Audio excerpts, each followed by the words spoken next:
In 5, 4, 3, 2, and 1. And welcome everyone to this episode of the Real Leaders Podcast. Welcome everyone on Crowdcast to the Real Leaders Podcast and joining us on LinkedIn. Today we're going to have Devon Still right here sitting next to me. But before we begin, folks, I just want to let you all know that our Real Leaders Impact Awards are coming up, and boy, are we running out of time. August 31st is the deadline, and it's a celebration of the world's top impact companies. So if your business is a business that makes a positive difference in the world, just apply now for our special early bird rate. Enjoy the ranks of companies big and small being recognized for their social impact. A nomination will attract new customers, help retain talent, and demonstrate your values to the world. Also, folks, if this is your first time listening to the Real Leaders Podcast, I've got a little call to action button here I'd like you to press. I'm trying to get 50 reviews, Dev. I'm trying to get 50 reviews by the end of August. We can do that. We can do that. We're at 31 right now. We were at 20 last week. We're on a roll. Let's keep the momentum going, folks.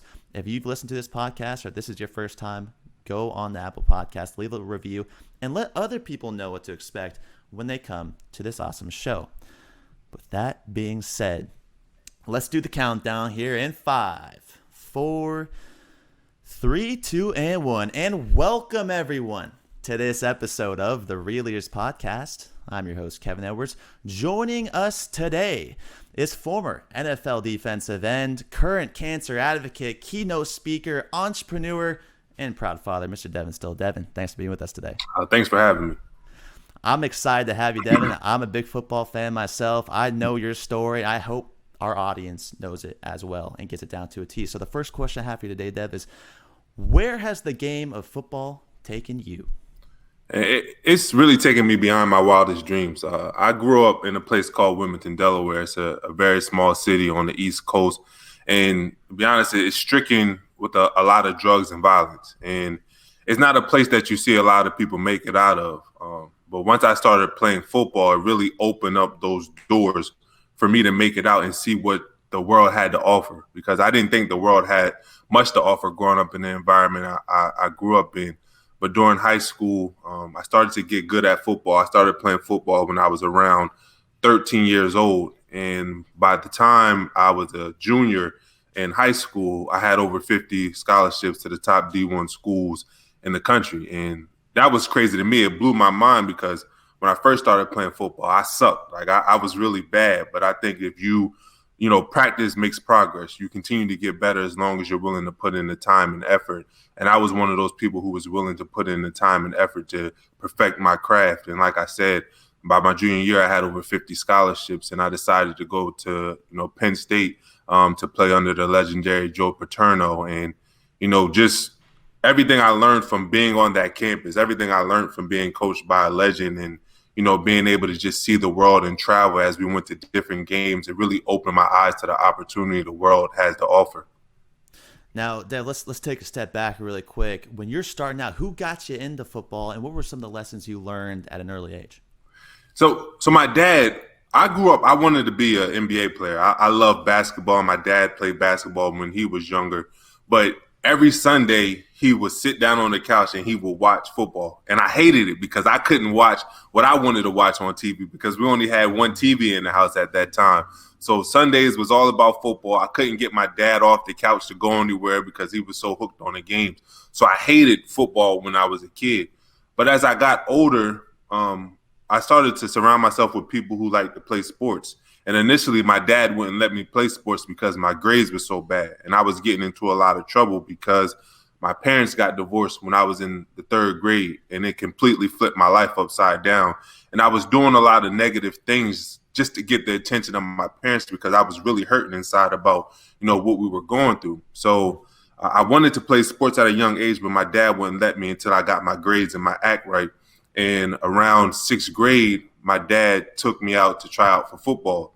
I remember it was for the Claymont Falcons. And when I initially started playing, I wasn't allowed to play because I was over the weight limit. You see, back in those times in Little League, you have to be a certain weight limit or else they won't let you out on the field because they think you might hurt other people. So my first year of trying out organized football, I didn't get to play not one snap the whole entire time. In fact, my first practice, I remember they had me at linebacker, and I remember a play where they handed the ball off to the running back, and it was like the Red Sea parted because like everybody disappeared, and he ran straight into my chest, put his helmet in my chest, and knocked my breath out. And I remember in that moment, I wanted to give up playing because I'm like, oh, this is not for me. I'm sitting here laying on the ground crying. I can't breathe. But my dad told me to go back out there, not to quit just because things got hard, but go out there and learn the sport and continue to improve. So the first lesson I learned from playing football was no matter how hard things get, don't just give up. Go out there and continue to get better. Now, Dev, you touched on this a little bit. What were some of the influences that were out there that maybe drew you away from sports? Or things that you said you were trying to get attention? What were some of these things, and really break this down to give our audience a picture of where you grew up? Yeah, so like I said, Wilmington is a place that's stricken with a lot of drugs and violence. It's actually being ranked as the #1 murder capital a lot of times these past couple of years. So like I said, it was a lot of drugs. I seen friends die, see friends go to jail.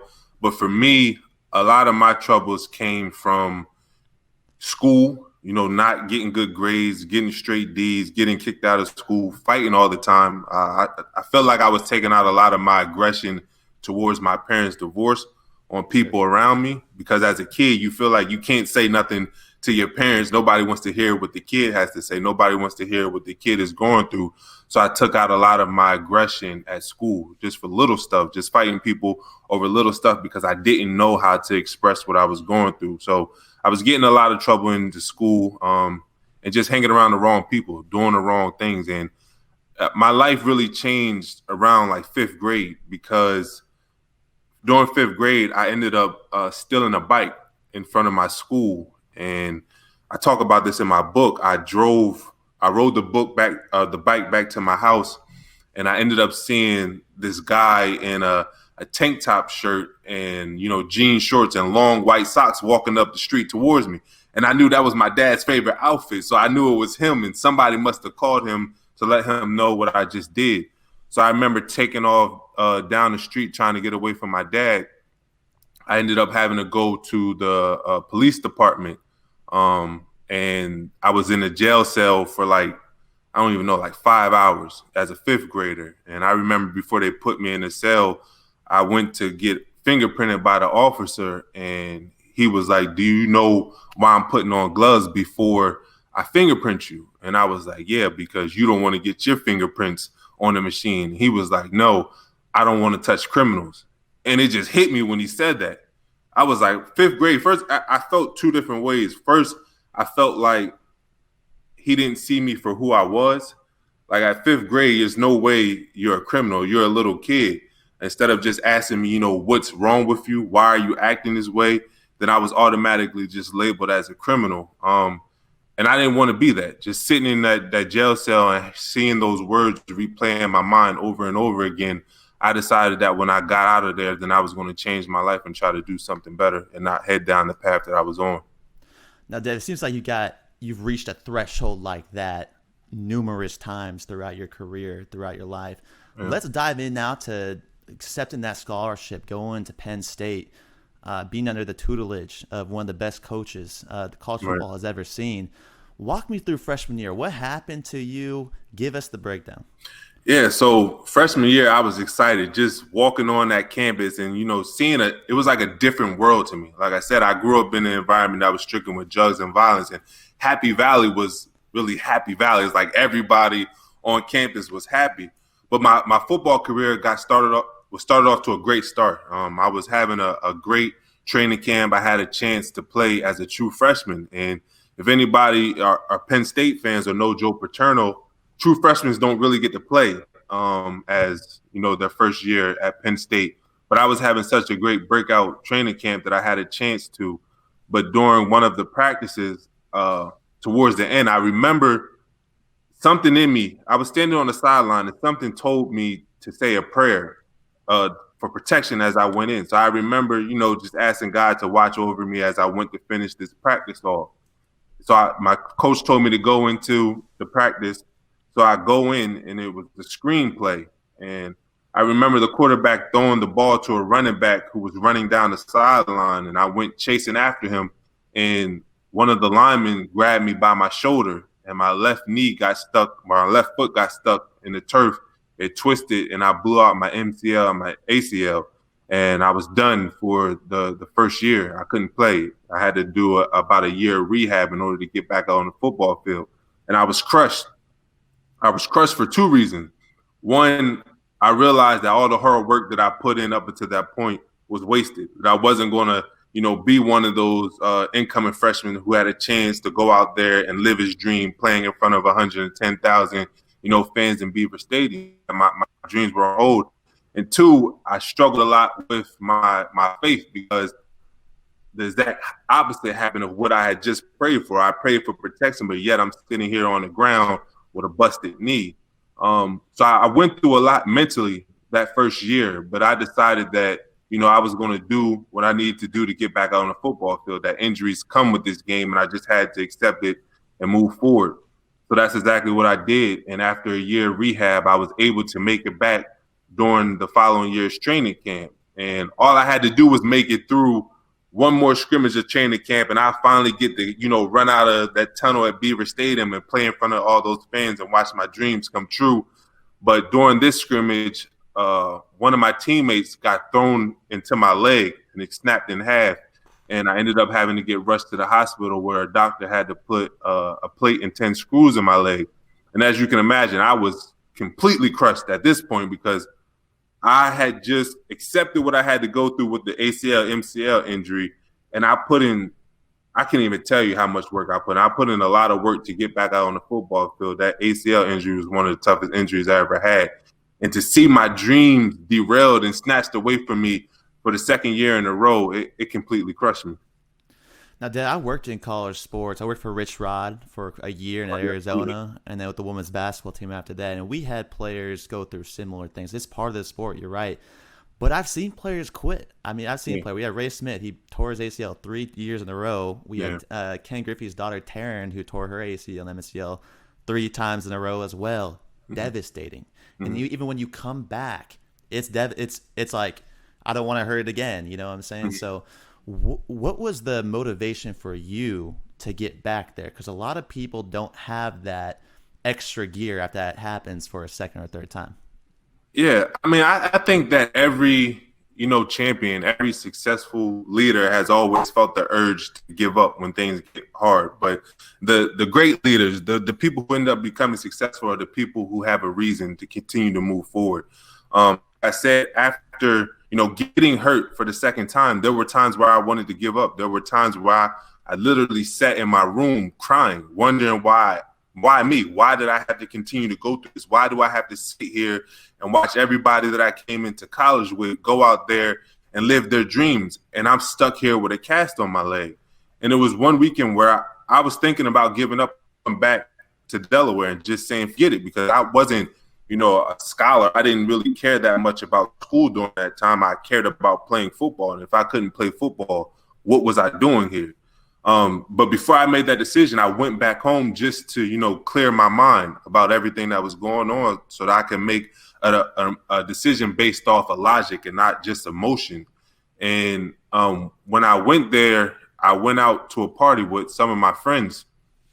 And in Delaware, there's always a shooting. There's always something that happens after a party. And I don't even know why I used to go to these parties when I was a kid, but that's just not thinking right.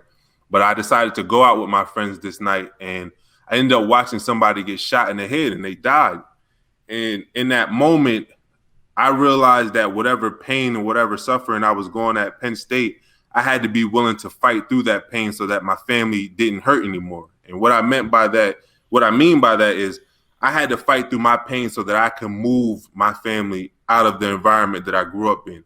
Right, I had to be the one who was willing to go through whatever I had to go through to show my family a different side of life. So that weekend when I went back to Penn State, I just strapped on my boots and I said, look, I may have to go through these 2 years of suffering, but the moment that I get my chance to step out on that football field, I'm going to go out there and be the best football player I can and try to catch up, if not surpass, all the people I came into college with. And that's exactly what I did, because by the time I was a senior in college, I was All-American. I was the defensive player of the year. I was the lineman of the year. And I became, Penn State's captain during the 2012 season. And I got drafted 53rd overall in the NFL.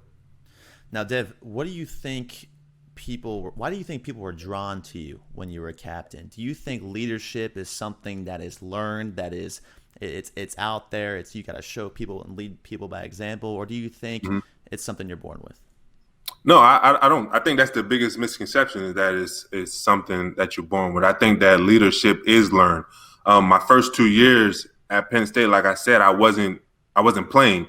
I was isolated a lot of the time because I was the one doing rehab where everybody else was lifting weights or they're out at practice getting better, playing in games. So for the first 2 years, it's like I wasn't really involved with the team. And then when I finally got back out on the football field, there was a learning curve because I just took 2 years off from high school. I haven't played since high school. Now I'm playing at D1 level, and I missed 2 years.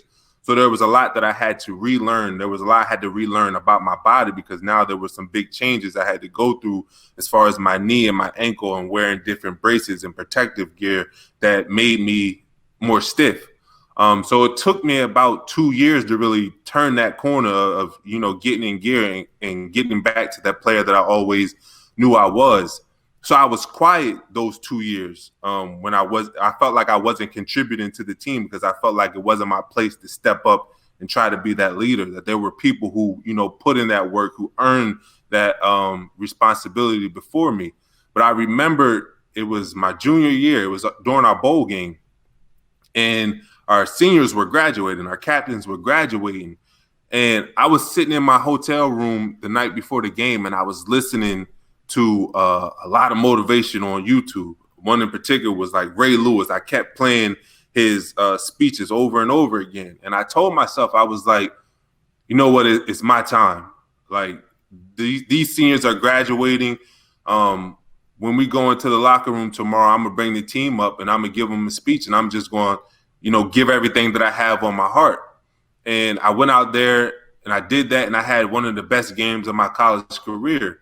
And the following year or the following season, we had a team meeting where we had to vote for captains, and I was a unanimous pick by everybody. And what that showed me was that, leaders don't really start out at the front of the line, that leaders one day have the courage to get out from the back of the line and walk up to the front and lead their constituents. And that's what I did during that moment. That's incredible. Now, you go from Penn State to the Cincinnati Bengals. Mm-hmm. So first question is, do you like Skyline chili or Gold Star chili? I hate them both. You hate them both? I remember, listen. I'm about to X you off that show right now. So when I got drafted, I got put on the show, Hey Rookie. And the first thing we learned about Cincinnati was the chili, Skyline and Golden Star chili. And everybody was like, they loved it. So they took us out to the restaurants where they made us try the chili. And it was disgusting. It was like, I feel like you have to be born in that area in order to like the chili because it's different. It's not like spicy. It's like a sweet taste to it, which is something different I never tasted before. I hated it. They put chocolate in it. That's right. Do they? But see, look, my dad just flew in right now. He's like, oh no, we got to get him off. Oh, I'm sorry, Scott. Well, he needs a little three-way and a little cheese people conies. Love the three-ways. Yeah. But that's a good point, though. Sometimes you have to get adjusted to that culture. How did you get adjusted to the NFL? What were you going through in your personal life and also on your professional life as well? To be honest, that's one of the things that I look back and regret the most is because I don't feel like I was able to get adjusted. I don't feel like I was able to get acclimated into the NFL because I was dealing with a lot of personal issues. One thing that I didn't touch on is during my senior year at Penn State, I was battling a lot of injuries. I had tore my rotator cuff in my shoulder, so I wasn't able to lift. I blew out my back in pregame warm-up right before we played Ohio State. But I kept going. And the reason why I kept going was, if those of you who are watching this remember, in 2012, when I was the captain of the team, we went through the whole Sandusky scandal, which was one of the biggest scandals in college football.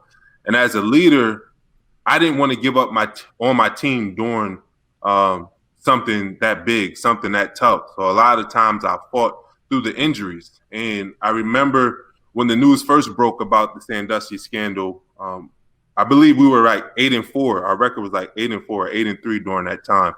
And we got picked to go to the Ticket City Bowl in Houston, which is not that great of a bowl. Like, we should have been going to one of the top bowl games, but because everything that was going on, a lot of the bowls didn't want us to be a part of it because it would bring a negative attention. So we got picked for the Ticket City Bowl, and the team decided that they were going to boycott the bowl game because they felt like we were getting punished for something we had nothing to do with.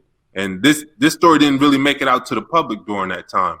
And I remember my coaches got word that the team wanted to boycott, and my defensive line coach called me into a meeting. He was asking me if I could talk the team into going. And at first I was like, I don't know, because I felt slighted just like the rest of my team. Like, we're getting punished for something we had nothing to do with, and nobody's sticking up for us.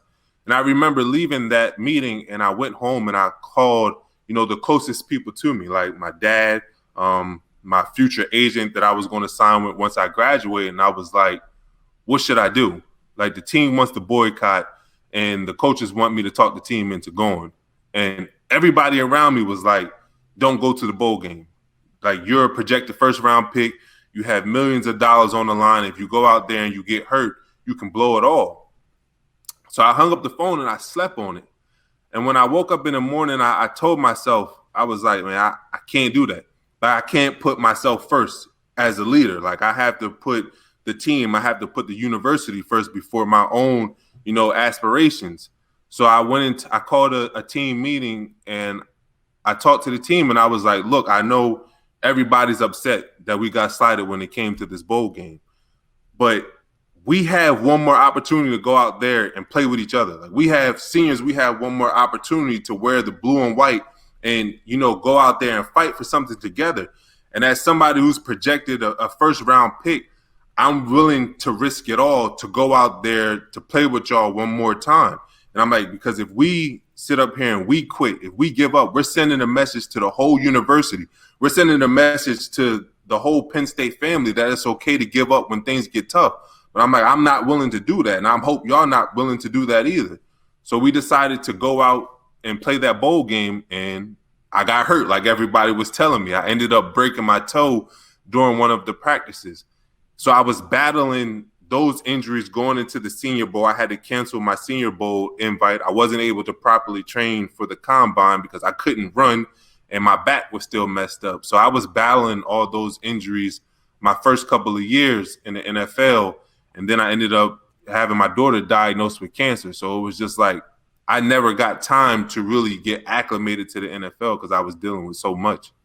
And it's a different environment. It's a business versus the NCAA, and Right. We'll call it a monopoly for now. Yeah. But it is a different environment, and the leadership is different. Mm-hmm. Now you're putting others in front of yourself, in front of your own pride. Right. You didn't listen to the people who told you don't go to the bowl game. This is Right. too risky. And you do that because you're a great person, a great human being, and you know that's best for the team, and you couldn't live without that. Now, Right. when you go to the NFL, what type of leadership did you experience? How is it different than, let's say, being led by collegiate coaches and that organization? I would say that when it comes to the NFL, a lot of the leadership comes within the locker room, not necessarily the coaches. It's like they may create the culture that they want the team to have, but it's up to the team, the players on the team to live up to that culture. So what was different about the NFL than it was from college is, like you said, it was more business. It was more in your face business. Like, college is a business, but the NFL is more in your face, a business. So when it comes to college football, you go to practice together, you eat together, you weightlift together, you do everything, and then you go back home to your dorm rooms, to your apartments. You spend a lot of time together. You're able to build a lot of chemistry together and, create that culture. With the NFL, it's like you go to work, you go home to your family. Like, these are grown people with kids, with wives, who they go there to put in the work, and then they go home to their family. So you're not really building that chemistry that you build in college. And a lot of times people are out for themselves in the NFL trying to get their money and get out, which was a big difference because now you don't have people willing to help you make that transition. They're not willing to share a lot of, the tips and tricks that they use in order to last in the NFL because everybody's focused on making their career last as long as possible. So now you're in this environment. You just come from Penn State. You're team-oriented. You've been Right. the leader of the team. You're trying to make this transition. Leah, your daughter, is diagnosed with stage 4 blastoma, cancer. Yeah. What is going through your mind at the time, and what type of people did you rely on to get you through this? Man, that was one of the toughest times in my life. And the reason why is because I felt like obstacles just kept getting piled on. Like I said, it was crazy because my first year, I ended up getting benched after the 8th game. And the crazy thing is the 8th game we played against the Broncos, and I had a breakout game. I had like 8 tackles, 2 tackles for the loss. I made the front page of the paper in Cincinnati. And then, one of our veterans came off of injured reserve, and they elected to play him for the remainder of the year and put me on the bench until the following year, it messed up my head. It didn't make any sense to me because in sports, it's all about momentum. Like if you look at Odell Beckham, nobody heard about Odell until he made that catch. And it was like he took off from there because sports is all about momentum, taking advantage of that momentum. And to shut me down after having that type of game, it didn't make any sense to me. But I just accepted it, and I worked hard during the offseason to, play the following year. They ended up letting that veteran go and gave me his spot. And again, I was having a great game against the Detroit Lions. And I remember I went to go tackle Reggie Bush, and our linebacker came running full speed and put his helmet into the back of my elbow, and it popped out. I dislocated my elbow, and I was down for 5 weeks. So I fought that 5 weeks to get back out on the football field to experience what it was like to play in the NFL. And then a night game against the Steelers, I was playing a double team, and I felt my back pop again. And I ended up having to get back surgery, season-ending back surgery just 5 weeks later. So I'm like, man, what is going on? Like, what am I doing wrong that causes me to continue to go through this type of stuff? But again, I sucked it up, and I said, you know what? I'm going to do what I need to do to get back on the football field. I flew home. I had back surgery in Cincinnati. I flew home to Delaware to be with my family, and this was a week later, and I ended up getting rushed to the hospital where I almost died from multiple blood clots in my lungs. And I was completely crushed at this point because I just really didn't understand what was going on. It just felt like everything was being piled on me. Like life was literally trying to break me every time I tried to find a way to get back up. Life found a way to knock me back down. But my wife made a suggestion that maybe we should get back into church. Maybe there's something missing in our lives where, negative things keep happening. So I listened to my wife. We ended up going back to church.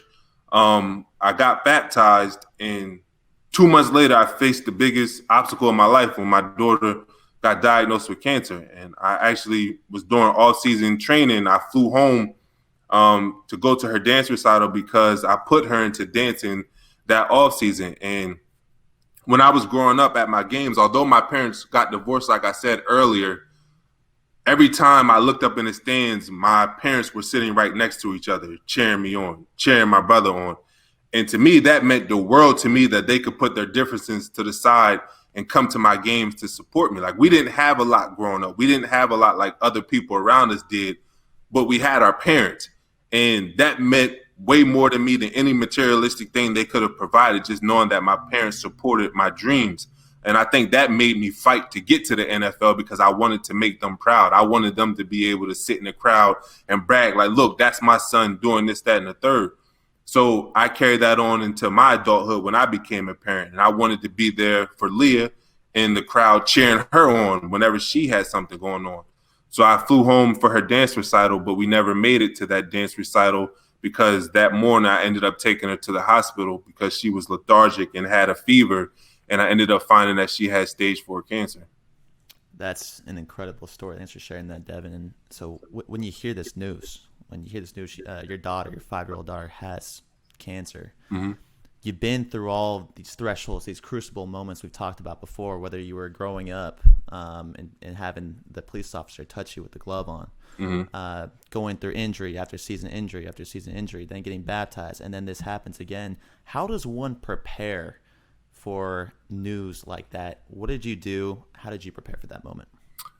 I don't think that you can prepare for something like that, but understanding that life can change at any given moment. What those things showed me early on that I went through is that life rarely goes as we want it to go. And I think that's why it's so crucial to continue to improve yourself mentally, physically, and spiritually so that you can be prepared for whenever you face adversity.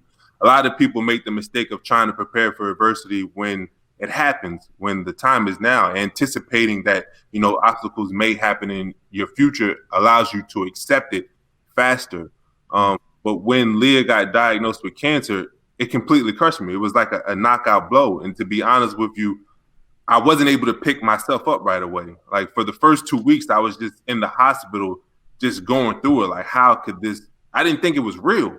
Like, it was just crazy walking down the hallway and, you look at the mirror and you see your reflection in the mirror or in the window and you're thinking, like, what are you doing here?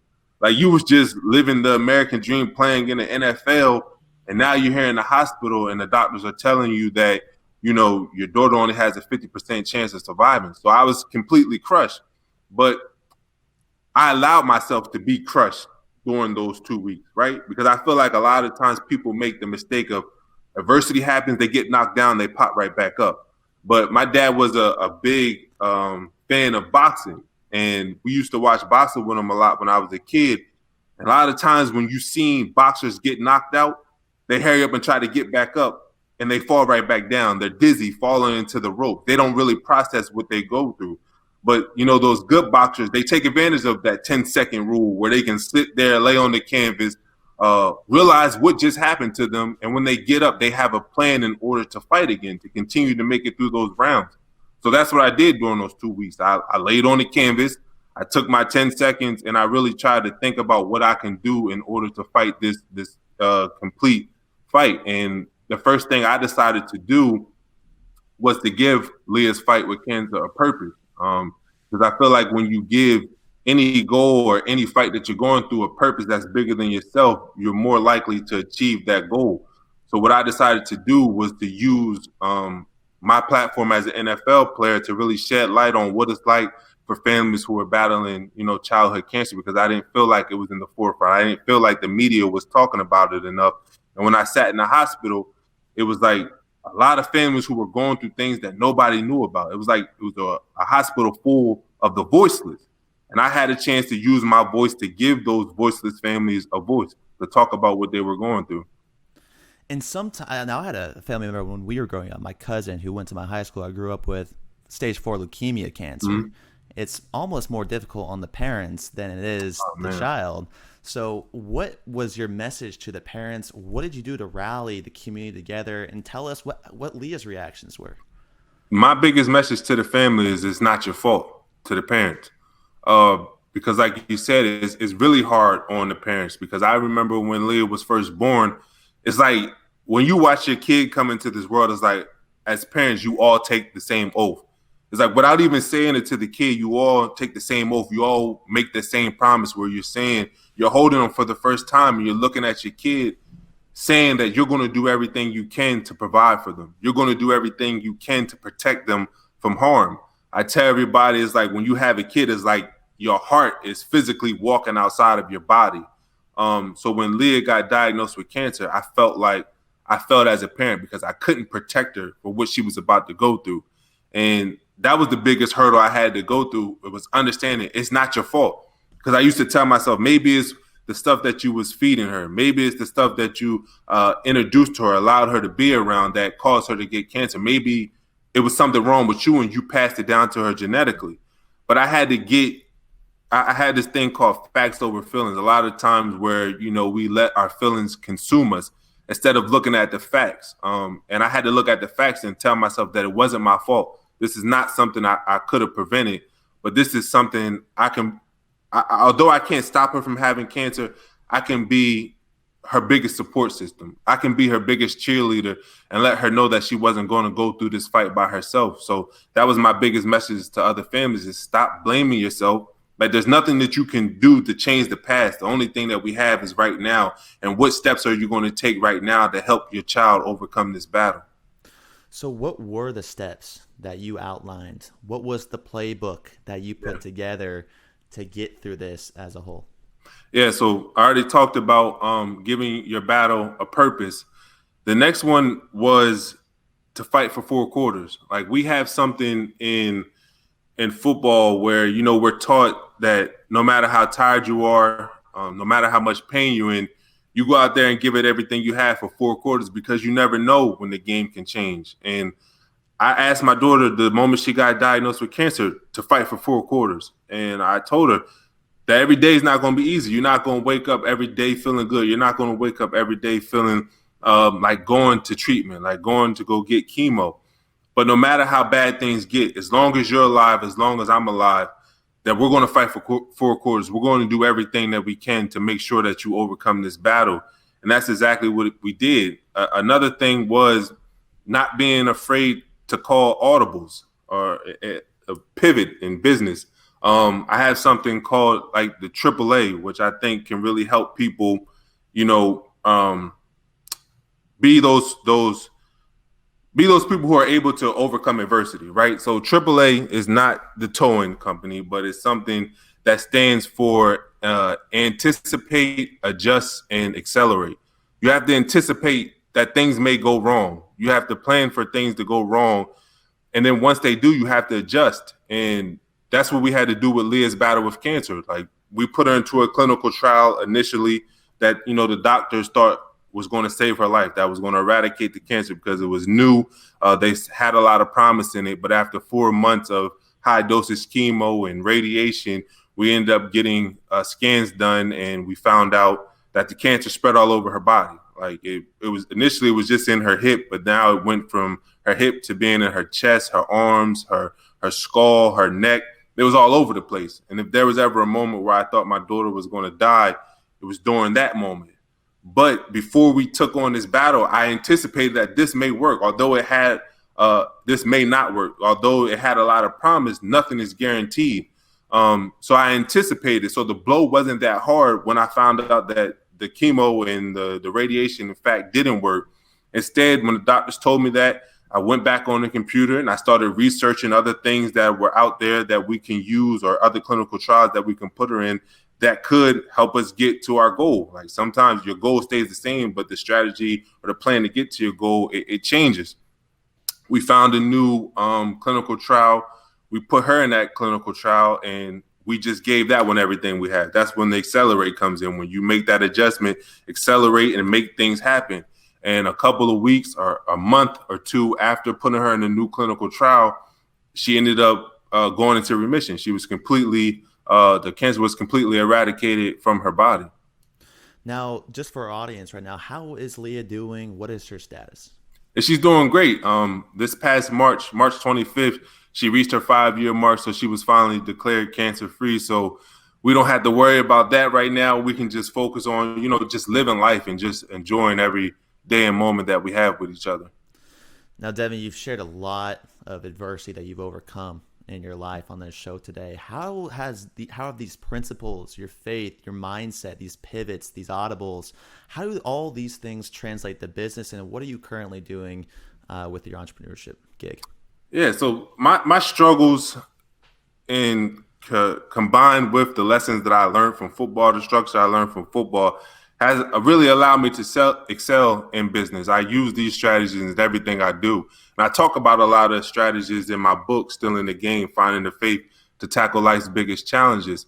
But I've been able to, recycle all the pain that I've been throughout my life and use it to push myself and help push other people to greatness. So I've started a foundation called the Still Strong Foundation, where we financially assist families who are battling cancer because of my daughter's battle with cancer. I don't want her to have to go through something like that for no reason. I don't want to look. I feel like, great leaders don't focus on the problems, but they focus on the opportunities. And although, there was a problem with my daughter battling cancer, I realized that there was also an opportunity to create some change within the cancer community. And that's what I decided to do with our foundation, because a lot of families lose 40% of their household income during the cancer treatment, work-related disruption. So we wanted to make sure that those families were taken care of. And just because my daughter's cancer-free and we're out of that fight, that doesn't mean that the fight against childhood cancer has stopped.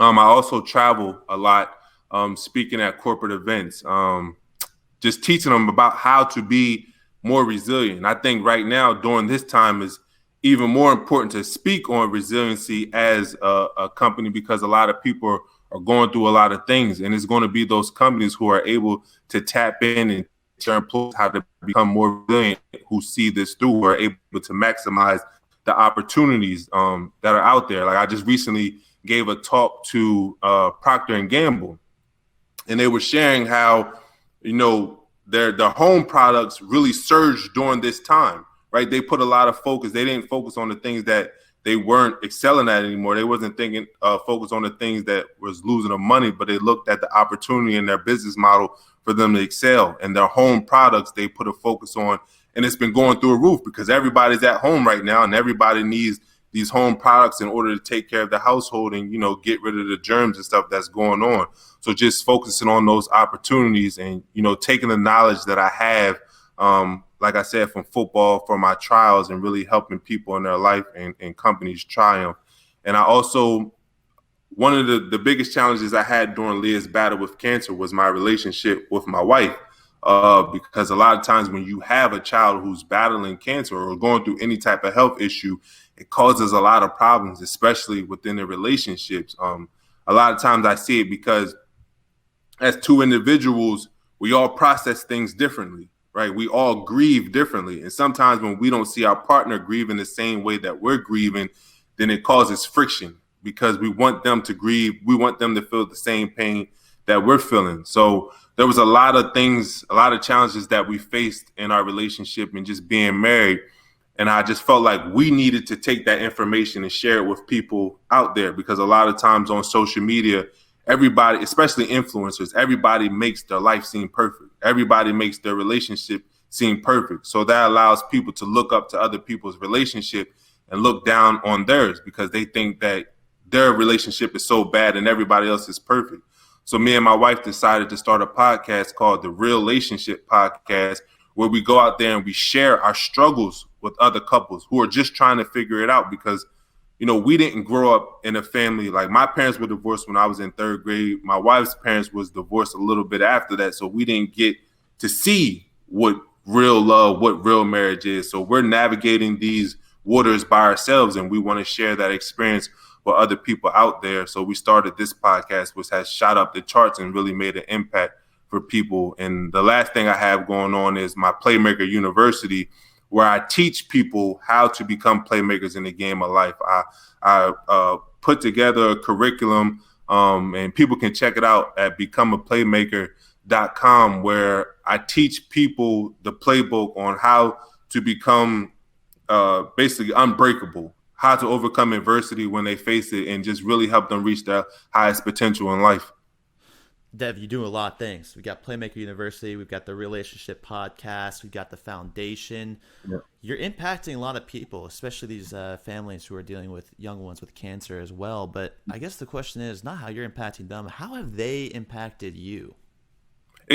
It's given me a new purpose in life, because a lot of times when football players, we look at athletes, we pour so much of our lives into the sport. Like, you don't become one of the best. You don't make it to the NFL by giving 50% effort, by giving 70% effort. You have to give it 100% in order to become one of the 1% of athletes who ever make it to professional sports. So a lot of my time and focus and energy went into becoming the best football player I could, because the way I look at it, a lot of people look at it as just playing sports, but the way a lot of athletes look at it is running a Fortune 500 company. You come out of college and you're automatically making millions of dollars. Like, you're running $1 million company and you're taking care of a lot of people. You're in charge of taking care of a lot of people when you're put in that position. So a lot of us look at, sports as running a business. But when Leah was diagnosed with cancer, it caused me to really look outside of the field, see who I was as a man without the helmet, right, without the jersey, and just seeing the impact that I've been able to make on people's lives, hearing their stories about how I've helped them through some of the struggles. It's helped me grow as a person. And it made me realize that life isn't always about the materialistic things, but it's about uplifting the people around you. Do you think that's what's missing in today's business environment? Maybe it's the self-centeredness. I mean, you talked about the bowl game when you had to make a decision about whether it was yourself, your career, your injuries, or play a bowl game for your teammates who you put in the work and the time with. Do you think that's something that's missing from today's business entrepreneurs, this idea of self-centeredness or this take-all mentality? And do you think there needs to be a little bit more service out there? I think the biggest thing that's wrong with the business world is a lot of companies or a lot of executives are goal driven instead of value driven. And what I mean by that is a lot of people put focus on the goals and not necessarily the values. So the way I compare it is like if you ever watched a football game, right? Like there's sidelines and there's an end zone, right? There's a sidelines to keep players in bounds. It's sidelines so to make sure they can't step out of bounds in order to reach their goal. And I feel like a lot of times with businesses, when you put too much focus on your goals, your employees will do anything they can in order to get to the touchdown, right? They'll step out of bounds. They'll do whatever they need to do to get there. And a lot of times that allows the company to crash. If you look at Enron down here in Houston, a lot of them was just focused on setting the goals, reaching their financial goals, and their employees were practicing the wrong things in order to reach those goals, and they eventually crumbled. So what I feel like is missing a lot from business is those sidelines, people focusing on the values that they want to have in their culture, because if you put a lot of focus on that, then you're able to sustain your growth. You're able to sustain all the things that you're reaching. So I feel like if people put more focus on building up the right culture and not so much on just reaching the results, then I feel like you have a great chance of, becoming a great business. So these values, and I'm just going to tie this into your purpose, Devon. Your purpose, it seems like it came from, like we said, these thresholds, these crucible moments, these hard times. How does one identify a purpose? How did you discover yours, and what advice would you give to somebody who's just trying to figure out theirs? Yeah, so I think that the values and purpose are two different things. So I give you an example from my life. Before I made it to the NFL, I remember when I was sitting in my living room and I had watched an interview with Dave Chappelle and Oprah. And she told, I watch Oprah sometimes, but she told him, if you don't know who you are, this is when he was talking about walking away from the Chappelle show, offered him $50 million. And she told him, if you don't know who you are before the money and fame comes, then you'll never know who you are. And when I heard that, I realized I had an opportunity to make a lot of money. And if I allowed myself to go into the NFL without really knowing what I stood for, what my values were, then I will allow myself to get lost in it. So one day I sat down in my living room, I wrote down what I valued. And the top three things that I valued was God, my family, and impact. And so when Leah got diagnosed with cancer, a lot of people always ask me this, and it's surprising that people ask me this, and it just lets me know just how there's a lot wrong with society this day when they always ask me, man, how did you give up? Was it hard giving up, the American dream to be there for your daughter? And I'm like, no, because I value my family more than I do football. Yeah, so if I lose football, if I lose the money that comes with football, there's always ways I can make money back. There's always ways I can try to get football back in my life. But if I miss out on time with my daughter and something happens with my daughter, then, I can't get that back. Time is not something that you can get back. So understanding what you value will lead you to your purpose. Like sometimes I didn't know what my purpose was. It's a fight. Like there's things that you have to go through in your life that helps you, find your purpose. And a lot of times people say your purpose is something that you do every single day and you don't mind doing it, that it's easy for you to do. But for me, purpose has been a struggle. It's been hard. Like, success is not easy. When I found my purpose, there was a lot of struggles that I had to go through in order to fulfill that purpose. And I'm still going through it right now. I'm constantly trying to grow as a leader. I'm constantly trying to grow as a business owner. I'm constantly trying to grow as a husband, as a father, as a cancer advocate. So finding your purpose is not easy. It takes a lot of time for you to be still, because the world is on the go. Everybody's trying to move, so you don't really have a chance to really assess your life. So just being still and looking at how you can take everything you've been through, all the knowledge and experience you've been through, to really impact the world, and you'll find your purpose. Self-discovery, continuous learning, trying to impact the world. Devon, we're in the fourth quarter of this podcast. Let's wrap this up. What is your definition of a real leader?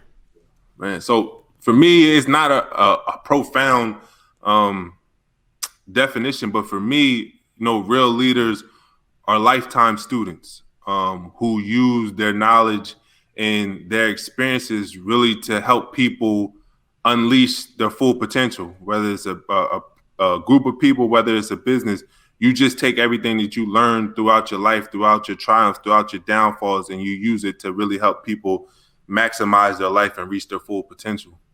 Dad, it's been a pleasure having you on the show today. We're going to have you stick around for some questions after this. But for Devon Still, I'm Kevin Edwards, asking you to go out there, help people unleash their full potential. And always, folks, keep it real. Thanks, Devon. Thank you. All right, Crowdcast and LinkedIn. Let's give a nice round of applause here for Devon. Devon, you were great today on the show. Thank you. Now we're in overtime right now. We've got a few questions coming in. First one's coming from Noah. And he asks, if you had to pick an NFL player or coach to lead your business, who would you pick and why? Interesting. Herm Edwards.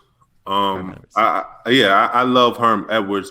If you just follow his journey from the Buccaneers with the Colts and what he's doing right now at Arizona State, he doesn't look at a lot of the players as athletes, but he looks at them as men, and he's able to tap into them and bring the best out of them, which is rare that you see that you have a group of grown men who will listen to one man and follow the same accord, who will all beat on the same drum. So if there was somebody I wanted to really help take my business to the next level, it'd be Herm Edwards, just because of his values and how he's able to lead people. And the next one comes from Julie. She asks, you have an amazing perspective, and your shift in thinking to overcome adversity is admirable. So knowing what you know now, what advice would you give yourself or someone else who is at the beginning of a personal crisis? Oh, man. One thing that I had to learn is not to focus on other people's journey when you're going through crisis. Because a lot of times I would sit, like when Leah, or even I take it back since I shared the story about me at Penn State. A lot of times, like I said, I sat in my dorm room focusing on what my other teammates were doing, how they were able to live out their dream, instead of focusing on my own dream. And the moment I made that shift to stop focusing on how other people were excelling, I started focusing on my own. I started realizing the opportunities that I had to really, improve myself. Although I couldn't do things mentally, I could study football. Although I couldn't do things physically, I can study things mentally and try to become the best football player up in here before I became it physically. And I feel like a lot of times people focus on the wrong things. And sometimes it's crazy, because sometimes like things will happen around me, and it was like I would just have an aha moment. And to speak on that, the other day, like I have a 11-month-old baby, and she loves playing with people's cell phones. So I was playing on my phone, and she reached out for it, and I gave it to her. And my wife was playing on her iPhone. We both have the iPhone, I think 10. They're both the same phone. So my daughter was playing with my phone, and then my wife ended up dropping her phone on the bed. So my daughter dropped my phone, and she reached out to grab my wife's phone, and my wife picked it back up. So now my wife has her phone, I have my phone, and my daughter's on the bed throwing a temper tantrum because she doesn't have either phone. And I think a lot of people do that in life, where we focus on other people's blessing, or we focus on other people's success, and we let go of what we have. And then by the time we try to go back and grab what was ours, we don't have anything. So that's one thing that I learned throughout my life. And congratulations on your 11-month-old as Thank you. well. That's fantastic. This is one of the questions I forgot to ask you. I Hmm. know you're a student of the game. You just mentioned that. How important is game film to you? And when you're on a podcast, do you ever listen to yourself over again? What is like a real life example of game film, and how do you learn from your past? I think game feel is extremely important because it allows you to respond instead of reacting. So what I mean by that is if I see something on film, right, and I'm able to get those cues while I'm on the football field, I already know what's coming. I can anticipate what's coming instead of me reacting to a player do something, which puts me behind the eight ball, right? Because I'm reacting off of somebody else's movement. I'm reacting off the market's movement instead of anticipating what may happen because I've been studying the market for a while, or I've been studying film for a while. So I know if this player does this, then this play may be coming. So studying film and realizing what may happen in the future, like I said, is very important for the AAA, which is anticipate, adjust, and accelerate. Then now, how can everyone get a hold of you? Go to Playmaker University, the Relationship Podcast. Tell our audience where they can get a hold of you and hear more from you. Yeah, so I hang out a lot on Instagram, so you can find me at Still in the Game. Like you mentioned, if you want to learn more about Playmaker University and how you can use it as a resource to help you overcome the obstacles you're facing and become the best version of yourself, you visit becomeaplaymaker.com. Or if you're looking for relationship advice, you're looking for people who are really willing to share the struggles of relationships, you can check out me and my wife's podcast at reallationships.podcast.com. Wonderful. Well, thanks for tuning in, everybody. We hope you enjoyed this podcast as much as we did. If you're not inspired, if you're not motivated right now, I don't know what will help you. If you like this episode, go to Apple Podcasts or Spotify, Google Play. You can search the Relationship Podcast, but also search the Real Leaders Podcast on there, folks. Leave us a review. We're trying to get 50, Devin. We're trying to get 50, my friend, by the end of August. Go on there. We've got a link flying in here soon if you enjoyed this. Lastly, the Real Leaders Impact Awards are going on, folks. The early bird deadline is 8/31.